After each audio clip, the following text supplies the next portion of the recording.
I first started catching strange looks from the students when I went to biology class. I wondered what was so shocking to them. Maybe I only wore one eye makeup? A mirror revealed that there was nothing wrong with my makeup. Everyone in class kept squinting at me and whispering quietly.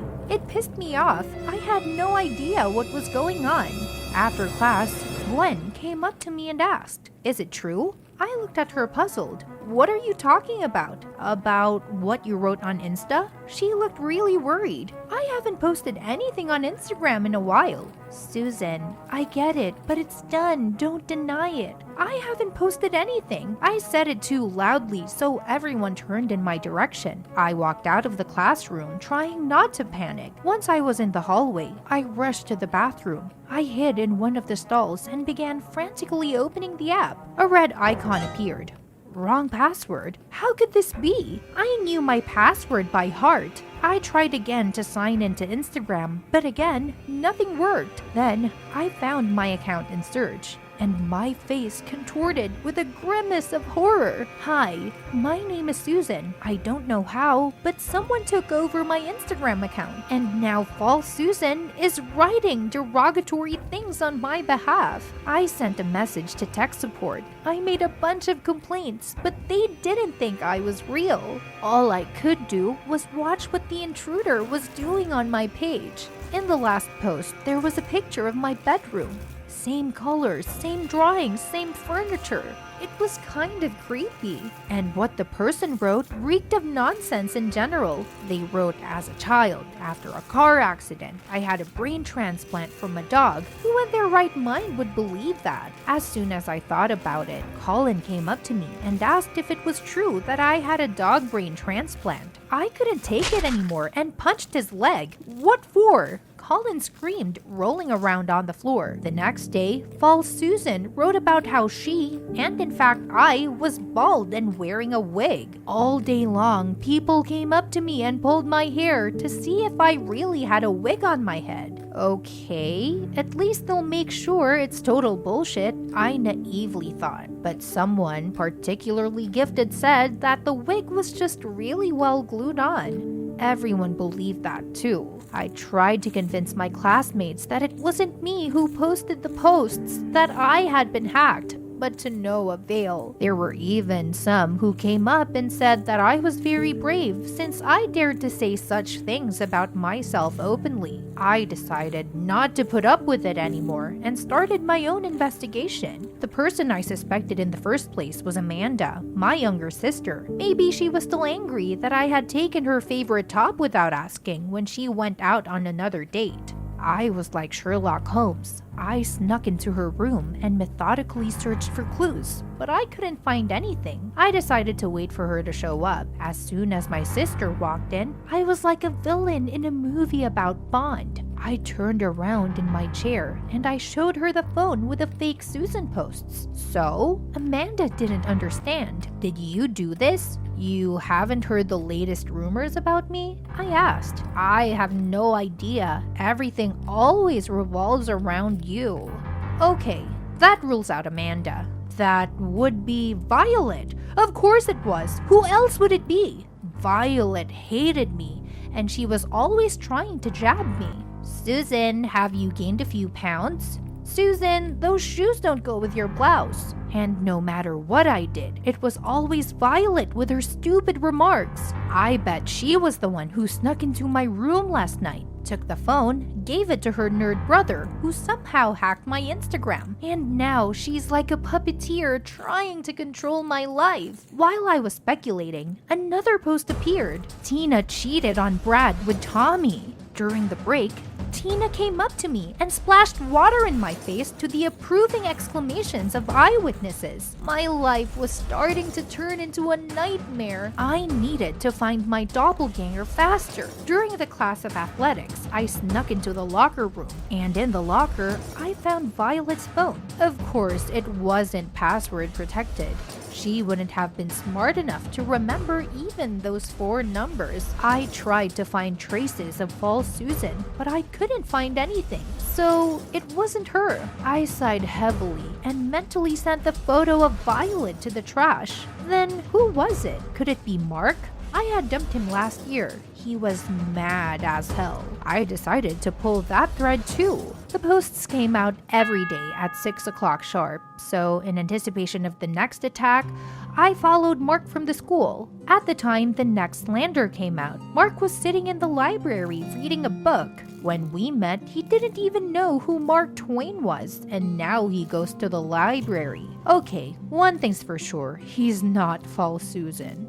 I went to Kaylee, my best friend. Kaylee was always there for me when I was in trouble, and she was the one who introduced me to Rob, my boyfriend. He's in Canada now with relatives. When I went to Kaylee's, she wasn't at home. I tried to call her, but she wasn't answering. I felt so sad and lonely. Some fake Susan is spreading vile rumors about me, and I couldn't even do anything about it. I came home, and devastated, I collapsed on my bed. Should I transfer to another school or change my name and my appearance? Yes, now I would be a tall, slender blonde with the name of Lucille. Thinking about what my life might have been like if I had been Lucille distracted me a little from the nightmare I was in. But eventually, I picked up the phone to see what false Susan had written about me. Turns out I have a secret twin brother who I keep in the basement and don't feed. I'm so sick of all of this. Whatever this John Doe wrote, everyone believes it. It seems like our school is a collection of morons and dummies. The next morning, when my mom knocked on my door and asked why I wasn't in school yet, I lied that I was sick. Mom was in such a hurry to get to work that she didn't bother asking further. Okay, I'll call the school later and tell them you're not feeling well. I rejoiced that I could spend one day in peace. I didn't want another jerk asking how my twin brother was doing. Rob wrote, "My in-laws are crazy. Help!" and attached a picture of him and his family walking in the woods. I smiled and replied, "Hang in there." I didn't tell him about the school incident. I also texted Kaylee and asked her where she was yesterday. She replied briefly, "Busy." Okay, I thought. I decided to try again to get to the bottom of it. I had always wanted to make a board of suspects, like in the movies where the detectives try to figure out who the criminal is.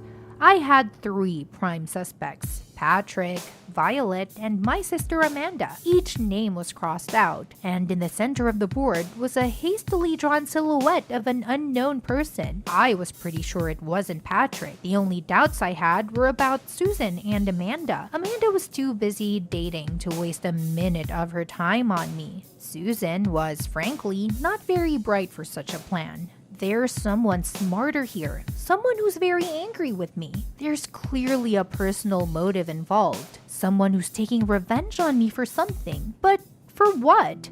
That's what I didn't understand. I wrote on the wall with a red felt-tip pen, "Motive," with a question mark next to it. It was a blank spot in my investigation. Maybe I just hadn't noticed how I'd hurt someone. I decided to comb through my account again, see if I could find any detail I'd missed. I spent another hour flipping through the photos, trying to figure out who might have taken them. There wasn't a lot of detail in the background. There wasn't too much to hold on to. I tried to look at them upside down, from afar, through my sunglasses, but nothing. I got desperate and took a fortune-telling ball out of my nightstand, shaking it a few times like a magic amulet.